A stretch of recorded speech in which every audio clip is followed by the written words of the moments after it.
Assalamualaikum warahmatullahi wabarakatuh. Kami dari kelompok 4 akan menjelaskan tentang analisis website untuk memenuhi tugas mata kuliah infrastruktur web dan internet. Sebelum itu, izinkan kami memperkenalkan diri terlebih dahulu. Perkenalkan, nama saya Idul Fitrianti yang akan melakukan pengujian tentang teknologi yang terdapat pada website dan juga akan menjelaskan teknologi tersebut serta kelebihan dan kekurangan teknologi tersebut. Dan teman saya, perkenalkan, nama saya Nursal Fidayanti. Di sini saya akan menjelaskan tentang cara melakukan pengujian kecepatan pada website dengan menggunakan tools GTmetrix dan langkah-langkah yang harus dilakukan untuk meningkatkan kecepatan pada website. Dan teman saya, perkenalkan, saya Nur Cayani. Di sini kami telah memilih sebuah website yang dijadikan sebagai sampel analisis, yaitu website pemerintahan Provinsi Sulawesi Selatan, dan melakukan pengujian malware. Jika ditemukan malware, maka langkah apa saja yang akan dilakukan? Terima kasih. Terima kasih kepada teman-teman. Itulah tadi, dan langsung saja kita uji cobakan tentang analisis web tersebut. Terima kasih. Bismillahirrahmanirrahim. Assalamualaikum warahmatullahi wabarakatuh. Perkenalkan, saya Nur Cahyani. Ini adalah tampilan halaman utama dari website yang kami pilih, yaitu website pemerintahan Provinsi Sulawesi Selatan. Selanjutnya, untuk pemaparan materi selanjutnya saya serahkan kepada Nur Selvi Hidayanti.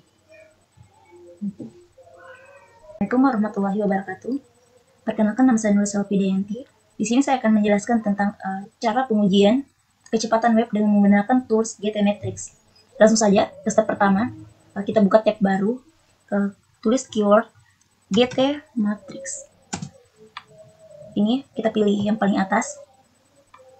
Inilah tampilan visual GTmetrix sendiri. Selanjutnya, step pertama yang harus kita lakukan itu mengcopy URL yang sudah kita sediakan, website yang sudah kita sediakan, masukkan ke dalam box dialog dan test your site. Kita klik button test your site.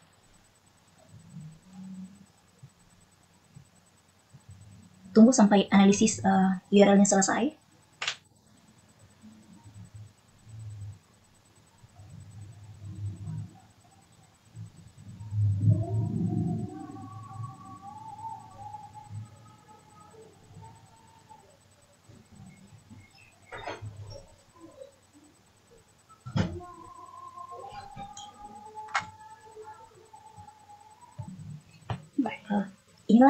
Ini adalah hasil dari analisis web Subcell Pro. Bisa kita lihat sendiri. Yang pertama, bisa kita lihat pada GTmetrix grade masih E untuk performance-nya sendiri, yaitu hanya 49%. Sedangkan semakin tinggi performance suatu website, maka semakin cepat website tersebut diakses. Kemudian di sini untuk structure itu masih 52%. Selanjutnya web vitals-nya, yang pertama ada LCP atau Largest Controllable Pane, yaitu pengukuran elemen konten terbesar saat ditampilkan pada web. Ini waktunya 3,5 second. Kemudian ini ada TDP. Pada TDP ini adalah waktu loading sampai semua dari halaman web ditampilkan. Pada web ini TDP yaitu 32 milisecond. Kemudian di CLC di mana CLC 0,41 second, di mana CLC ini tuh pengukuran perubahan layouting pada saat halaman ditampilkan. Jadi pada website ini setiap perubahan terjadi yaitu ketika 0,41 second. Ini bisa kita lihat sendiri. Jadi gambar pertama muncul pada 2,8 second. Tapi tampilannya belum bisa digunakan secara keseluruhan. Akan bisa digunakan secara keseluruhan ketika 0,032 detik second atau setara dengan 32 milisecond. Jadi website ini dapat diakses secara keseluruhan ketika 32 milisecond atau 0,032 second. Untuk loading keseluruhan yaitu 6,9 second, sedangkan waktu loading keseluruhan menurut Google yang terbaik di bawah 2 detik. Selanjutnya, pada performance,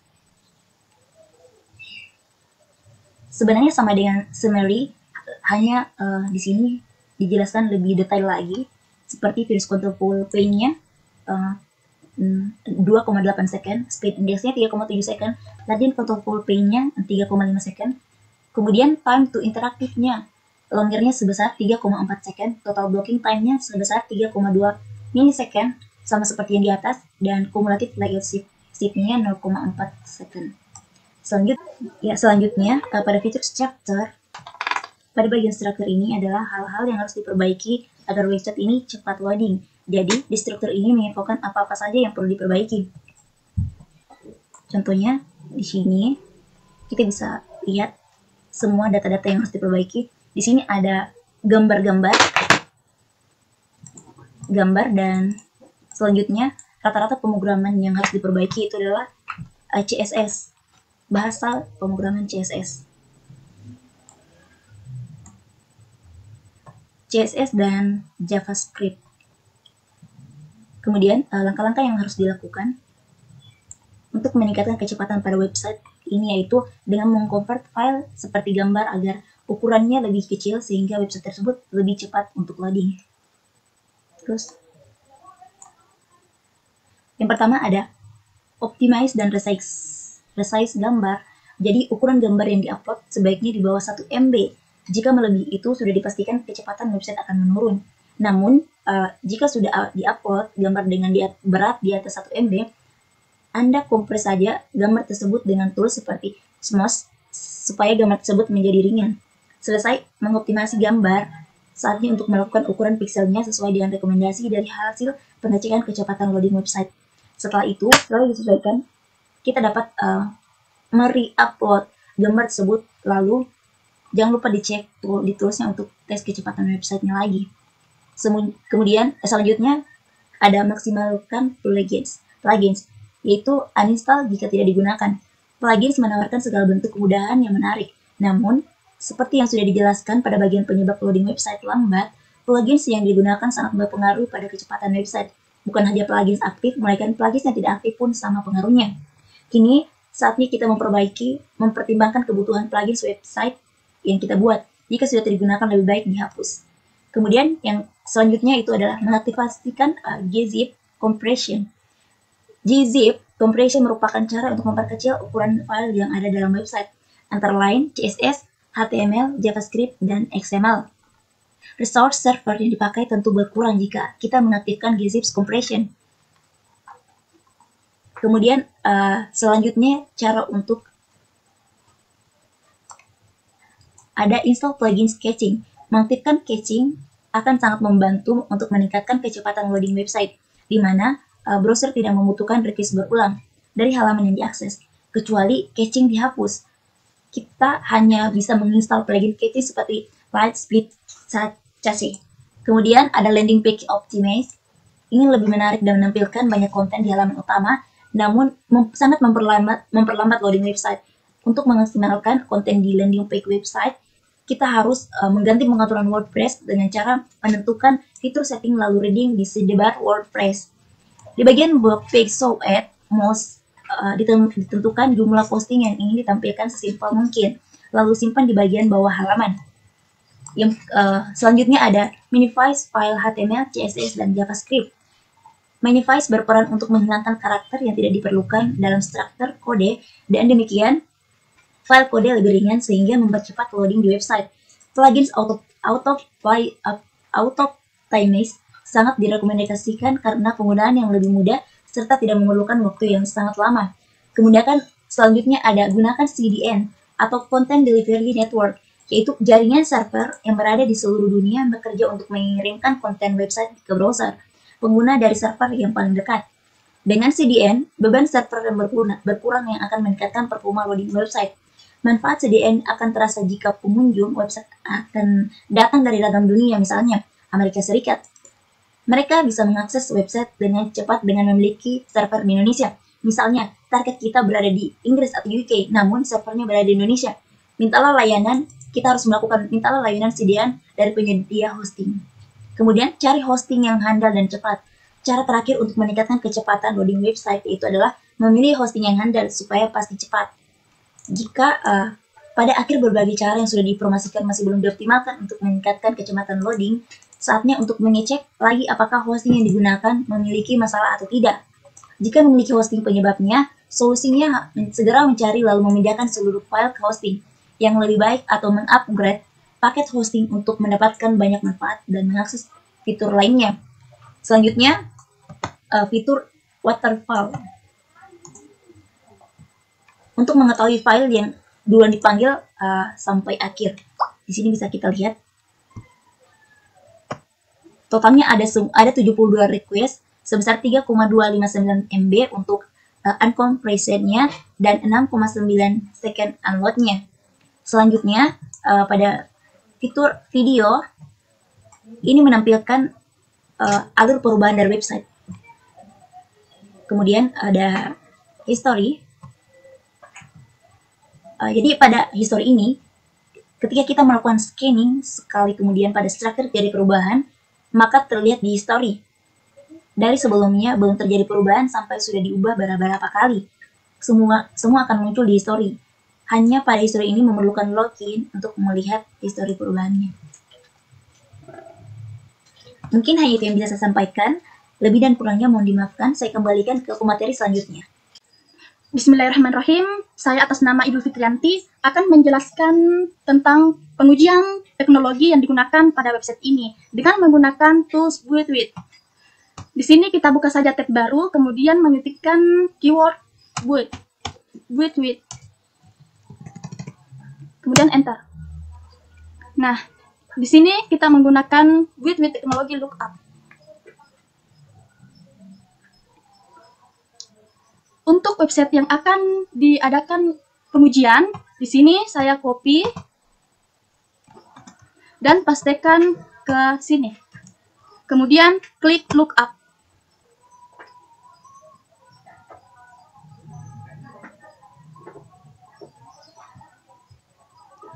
Nah, di sini terdapat teknologi-teknologi yang digunakan pada website ini. Untuk teknologi bahasa pemrograman atau PMOP-nya itu menggunakan PHP, Codelinator. Terus untuk Java library-nya yaitu menggunakan JavaScript library and function, feedfirst.js, Facebook for website, kemudian SDK API Bootstrap untuk penulis yang diinstal dari website ini itu. Terus untuk web servernya yaitu menggunakan Apache, name servernya call less than s. Kita scroll lagi ke bawah untuk name sertifikat SSL sertifikat menggunakan SSL sertifikat by default. Let's encrypt it, corporate SSL, set Tigo.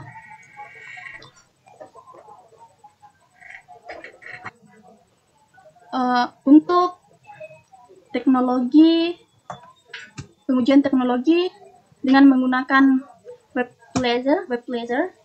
Nah, teknologinya itu web framework-nya itu ada Codelinator, web server extension-nya itu OpenSSL, web servernya itu menggunakan Apache dengan versi 2.4.6, bahasa pemrogramannya PHP, sistem operasinya CentOS, JavaScript library ada Silk, Plenty Photo, Cursor, dan jQuery. Untuk user interface framework-nya itu menggunakan Bootstrap versi 3.7. Pada website ini tidak menggunakan teknologi database, belum menggunakan database. Untuk kekurangan dan kelebihan dari teknologi ini, yang pertama yaitu kelebihan dari Codelinator yaitu berukuran sangat kecil, file downloadnya hanya sekitar 2 MB, itu pun sudah include dokumentasinya yang sangat lengkap.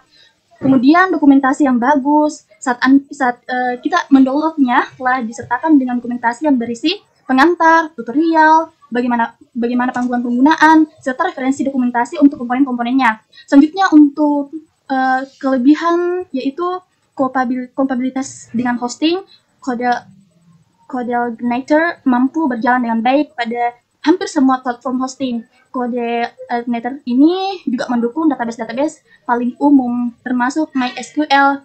Tidak ada aturan coding yang ketat, terserah jika hanya ingin menggunakan controller tanpa view atau tidak menggunakan model atau tidak salah satu keduanya.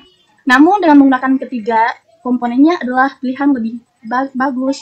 Selanjutnya kinerja yang baik. Codealginator ini sangat cepat, bahkan mungkin bisa dibilang merupakan framework yang paling cepat yang ada saat ini. Sangat mudah diintegrasikan. Codealginator sangat mengerti tentang perkembangan berbagai library saat ini. Karenanya, Codealginator memberikan kemudahan untuk diintegrasikan dengan library-library yang tersedia saat ini. Sedikit konfigurasi Codealginator terletak di folder application atau config.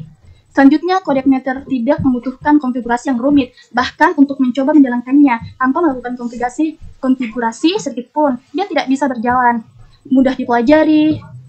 Di samping dokumentasi yang lengkap, Codealginator ini juga memiliki berbagai forum diskusi. Adapun kekurangan dari Codealginator ini yaitu tidak ditujukan untuk pembuatan web dengan skala besar. Selanjutnya, library yang sangat terbatas. Ini dikarenakan sangat sulit mencari plugin tambahan yang terverifikasi secara resmi, karena pada situsnya Codealginator ini tidak menyediakan plugin-plugin tambahan untuk mendukung pengembangan aplikasi dengan CL. Selanjutnya, belum adanya editor khusus Codealginator, sehingga dalam melakukan create project dan modul-modulnya harus berpindah-pindah folder.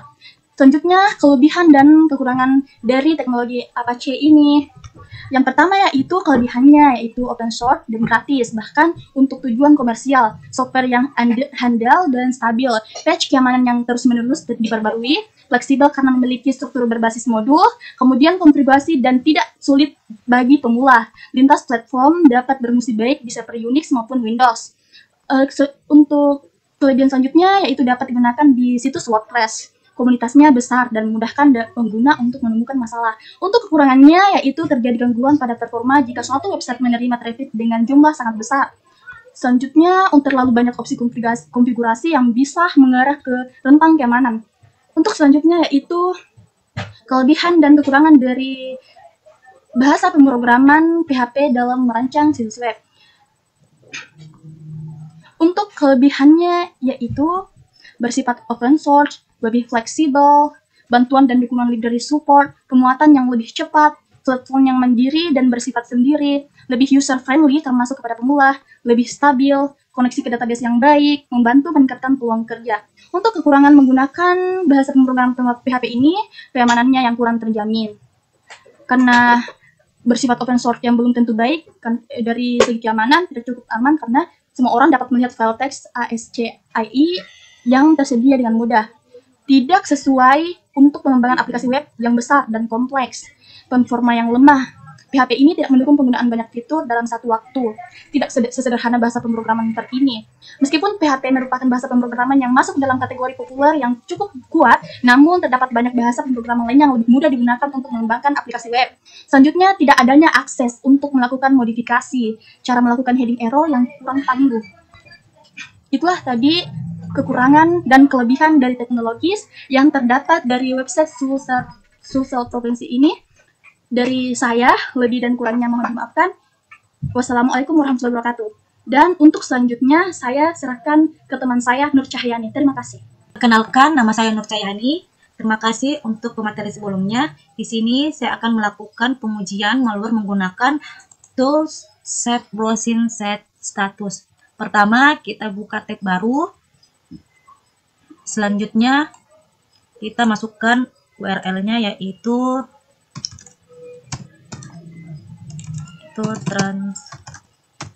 transparency report, enter.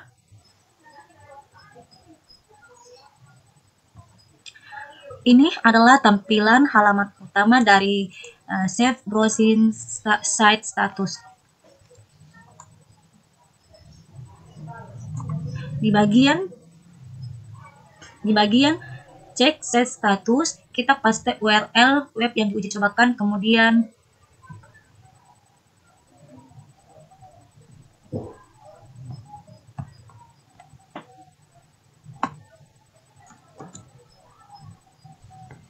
masukkan URL-nya.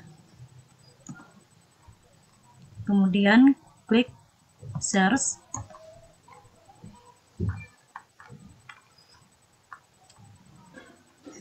Di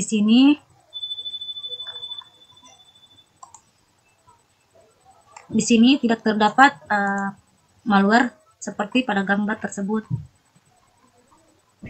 Selanjutnya, apabila ada malware pada website, cara menghilangkan malware pada website tersebut adalah yang pertama itu menyisir file mencurigakan. Seperti kita ketahui, salah satu jalan masuk malware ke dalam website adalah melalui keteledoran administrator yang sembarangan dalam mengunggah file. Jadi, jika situs bisnis Anda saat ini sedang terkena malware dan tidak bisa diakses, maka salah satu cara yang bisa dilakukan adalah menyisir seluruh file untuk menentukan kode mencurigakan. Selain menyisir file mencurigakan, Anda juga bisa mengecek halaman index.php serta memberi perhatian lebih pada jenis file berekstensi SQL yang biasanya menjadi bidang keladi terkait masalah ini. Setelah website dirasa sudah bersih dari file malware, jangan lupa juga untuk meminta indeks ulang ke Google Search Console agar peringkat website di hasil penelusuran bisa kembali normal. Yang kedua, install plugin. Cara ini terbilang lebih mudah dari cara pertama karena kita tidak harus menyisir kode secara manual. Anda bisa menggunakan plugin keamanan semacam WordFence, All-in-One SEO, Bulletproof atau Athehomes. Plugin sistem keamanan yang paling kami rekomendasikan adalah WordFence karena di dalam plugin ini terdapat layanan kelas Enterprise yang bisa dinikmati secara gratis. Tutorial instalasi dan pengaturan plugin. Selanjutnya, install antivirus. Cara menghilangkan malware terakhir ini tidak kalah mudah. Anda hanya perlu install antivirus saja. Itulah pemaparan dari materi saya. Kurang dan lebihnya mohon dimaafkan. Assalamualaikum warahmatullahi wabarakatuh. Itulah tadi hasil uji coba analisis tentang website pemerintah Provinsi Sulawesi Selatan. Lebih dan kurangnya mohon dimaafkan. Wassalamualaikum warahmatullahi wabarakatuh.